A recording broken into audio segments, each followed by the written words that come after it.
আসসালামু আলাইকুম। আজকে আমাদের স্টুডিওতে আছেন একজন খুবই বিখ্যাতই বলা যায়। সে আমার কাছে তো দারুণ পছন্দনীয় একজন ব্যক্তি। তিনি হলেন আবিদিন হক আদি। এবং উনার মোটিভেশনাল স্পিচ দেখে আমিও কিন্তু অনেক সময় অনেক বেশি অনুপ্রাণিত হই। Thank you. এবং আমি কিন্তু আপনার পেইজে সবসময় থাকি। আচ্ছা, এবং আমাদের এই স্টুডিওতে কষ্ট করে আসার জন্য আপনাকে অনেক ধন্যবাদ। My pleasure. জি। এবং আমরা আসলে আপনাকে পেয়ে অনেক বেশি আনন্দিত। এবং আমি মনে করি বর্তমান সময়ের যে সময়টা যাচ্ছে, একটি অস্থির সময় যাচ্ছে। এবং আমরা দেখি যে তরুণদের মধ্যে মানে ১ মিনিটে তারা সবকিছুর সমাধান চায়। ৩০ সেকেন্ডের রিলস দেখার মতো তাদের হুম। অনেক সময় ধৈর্যটা থাকে না। কিন্তু এই যে তাদের মধ্যে এক ধরনের অস্থিরতা বোধ, এটি কি আসলে পরবর্তী প্রজন্মের জন্য হুমকি কিনা? বা এটি তাদের কিভাবে ভবিষ্যতের জন্য ভয়ানক হয়ে উঠতে পারে, সে বিষয়ে আজকে আমরা আপনার কাছে একটু জানতে চাই। আচ্ছা। বিষয়টা হচ্ছে একদম ১ম এই আমি ডক্টর রেবেকা সুলতানা ম্যাডামকে আমি অনেক শুভেচ্ছা জানাই আমাকে আমন্ত্রণ জানাবার জন্য। আমার এখানে এসে অনেক ভালো লাগছে। আর এই যে কথা বলা বা কথায়, কথায় কিছু মানুষকে একটু পজিটিভিটির দিকে দেওয়া, এটুকুতেই বোধহয় আমাদের শান্তি। যে প্রশ্নটি আপনি করেছেন যে এই মুহূর্তে ইয়াংস্টারদের বা এই যুবক সম্প্রদায়ের মধ্যে ধৈর্য নেই। বিষয়টা হচ্ছে যে একদম সত্যি কথা। বেশিরভাগ ক্ষেত্রে তাদের ধৈর্য নেই। আমি পুরো জেনারেশনকে এই অপবাদ দিচ্ছি না। আমি বেশি সংখ্যক ছেলেমেয়েকে বলব যে সত্যি ধৈর্য নেই। ওরা আসলে অনেকে স্টেজে মারতে চায়। কিন্তু পৃথিবীতে সফলতা চাইলে স্টেজে মারা যায় না।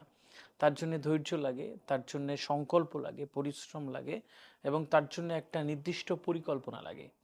এর বেশিরভাগটি আমাদের ইয়াং ছেলেমেয়েরা তোয়াক্কা করে না। তারা যা দেখে, তারা যা শোনে, তারা মনে করে যে এমনি, এমনি হয়ে যাওয়া যায়। তো এই জায়গা থেকে তাদেরকে বেরোতে হবে। আমি ব্যক্তিগতভাবে মনে করি যে, যেকোনো মানুষ তার সফলতার পিছনের গল্প অনেক থাকে। আমরা সফলতার পিছনের গল্প আসলে দেখি না। আমরা আমরা দেখি যে একটা মানুষ অনেক সুন্দর হয়ে গেছে হঠাৎ করে এবং আমরা তার মতন হতে চাই। এইটা হতে চাওয়াটা অপরাধ নয়। এটা খুবই ভালো একটি বিষয়। কিন্তু এর পেছনে যে তার কত সংগ্রাম আছে, তার কত সেই লেভেলের স্ট্রাগল আছে, সেই জিনিসটাকে একটু বুঝতে হবে। আমি ইয়াং জেনারেশনকে বলব যে এখনো সময় আছে, এভাবেও ফিরে আসা যায়। তারা যদি মনে করে যে আমরা আমাদের জীবনটাকে খুব সুন্দর সাজিয়ে যেতে পারি, তাহলে কিন্তু তারা পারে। এখন এই বিশ্বাসটা ১ম এ আনতে হবে। এখন ইচ্ছে আর বিশ্বাস কিন্তু এক জিনিস নয়। এটা আমাকে সবার আগে বুঝে যেতে হবে।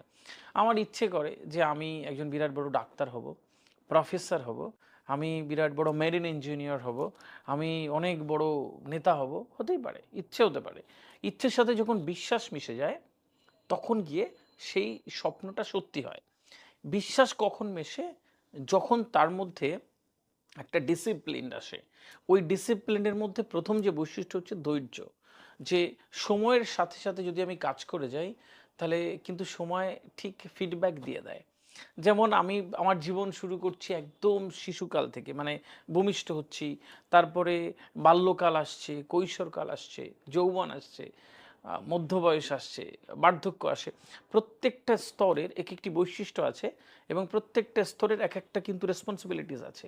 আমার কিন্তু বাল্যকালের একরকম ছিল, কৈশোরকালে একরকম ছিল, যৌবনের রেসপন্সিবিলিটিস আছে, মধ্য বয়সে একরকম রেসপন্সিবিলিটি। তো এইগুলো বুঝতে হবে সবার আগে। যে জীবনকে না বুঝতে পারে, জীবন তার কাছে ধরা দেয় না। এইজন্য জীবনকে বুঝতে হয়।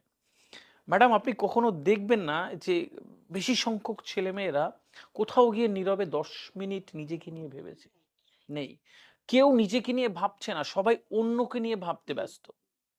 ও ভালো খাচ্ছে, ভালো পড়ছে, Facebook এ স্ট্যাটাস দিচ্ছে, Insta তে রিলস দিচ্ছে, স্টোরি দিচ্ছে, আমার ওরম চাই। কিন্তু আমি কি কখনো ওই সমস্ত ভিড়ের মধ্যে ১০ মিনিট নিজেকে নিয়ে ভেবেছি যে আমি কি চাই? আমার মন কি চায়? আমার দেহ কি চায়? আমার ভবিষ্যতের জন্য কি করণীয়? এইগুলো যখন একজন ইয়াংস্টার ভেবে নেবে, তারপরে ইচ্ছে করবে, ইচ্ছের সাথে বিশ্বাস মেলাবে, আর বিশ্বাসের মধ্যে ডিসিপ্লিন অর্থাৎ ধৈর্য এসে যাবে। ও আস্তে, আস্তে উত্তরণের পথে যাবে। ধন্যবাদ। এবং আমার মনে হয় আমাদের তরুণরা এখান থেকে অনেক ভালো একটি শিক্ষা পাবে যে আসলে তাদের নিজেকে নিয়ে কিছু সময়ের জন্য হলেও ভাবতে হবে।